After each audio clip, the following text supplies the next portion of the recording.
हर रात्री महेश्वरला मुक्काम होता. हा बघा अहिल्याबाई होळकरांचा वाडा आणि हे महादेव मंदिर आहे बघा. संध्याकाळी 4 वाजता जबरदस्त ज्यावेळी उन्हाचे किरण याच्यावरती पडतात ना, खूप छान व्ह्यू बनतो. आम्हाला संध्याकाळी यायला जमलं नाही. आणि ही बघा मैया, नर्मदा मैया समोर वाहते.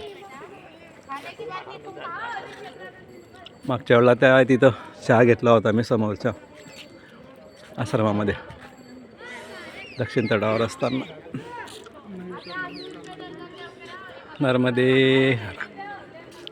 एका वेळी तर काय वैभव असेल ना.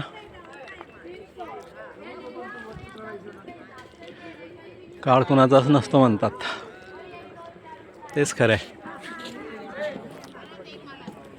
नर्मदे हर, नर्मदे हर.